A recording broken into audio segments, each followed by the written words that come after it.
இந்த பேர் எல்லாருக்கும் தெரியும், பிரியா ஸ்வீட்டி அப்படிங்கிற பேர். இதுதான் காமனான ஒரு ஃபேக் ஐடி அப்படின்னு சொல்லிட்டு. ஆனால் ஃபேக் ஐடின்னு தெரிஞ்சாலும் பேசுகிறாங்கல்ல, ஸ்ட்ரேஞ்சர் மேலே ஒரு ஒரு அட்ராக்ஷன் இருக்குல்ல, அந்த அட்ராக்ஷன் தான் கேட்குறேன். ஃபர்ஸ்ட் திங் வந்து பார்த்தீங்கன்னா ஒரு கியூரியாசிட்டி, அவங்க யாரா இருக்கும் என்னவா இருக்கும் அப்படின்னு சொல்லி. ஃபேக் ஐடியா இருந்தாலும் ஒரு பொண்ணு பேர்ல இருக்கு. ஸோ அதனால அவங்க யார் உண்மையிலே பேசுறா அப்படிங்கறதெல்லாம் மக்களுக்கு தேவை கிடையாது. அது இல்லாம என்னோட பொழுதுபோக்கு, இப்போ எல்லாருமே பிஸி ஆயிட்டாங்க, போற போக்குல எனக்கு ஒரு என்டர்டைன்மெண்ட் வேணும். ஸோ அதுக்கு நான் மெனக்கிட மாட்டேன், நான் டைம் ஸ்பெண்ட் பண்ண மாட்டேன், அதெல்லாம் இல்லை.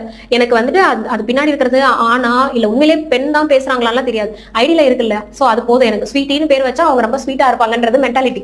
ஸோ நம்மளோட சைக்காலஜிக்கலி நம்ம சப்கான்சியஸ் மைண்டா அதை நம்ப வைக்கிறோம். நம்ம அவங்க அழகானவங்களா தான் இருப்பாங்க, அவங்க பியூட்டிஃபுல்லா தான் இருப்பாங்கன்னு நானே ஒரு ப்ரெடிக்ட் பண்ணிட்டு அவங்க எனக்கு வந்து டெய்லி காலையில நல்லா ஸ்வீட்டா பேசுறாங்கன்னு, ஹாப்பி மார்னிங், செல்லக்குட்டி, பட்டுக்குட்டி, புச்சுக்குட்டி அப்படின்லாம் மெசேஜ் பண்றாங்கன்னா எனக்கு ஒரு பூஸ்ட் கிடைச்சிருது. சோ எனக்கு பார்க்க தேவையில்ல, பழக தேவையில்ல, எனக்கு டைமும் இல்ல, நான் போயிட்டு இருக்கிறேன். நான் அப்போ இந்த தட்டி விட்டுற அந்த 2 மெசேஜ் எனக்கு இந்த நாளுக்கான எனர்ஜி கொடுக்குது, ஸ்டாமினா கொடுக்குது. இது போதும்.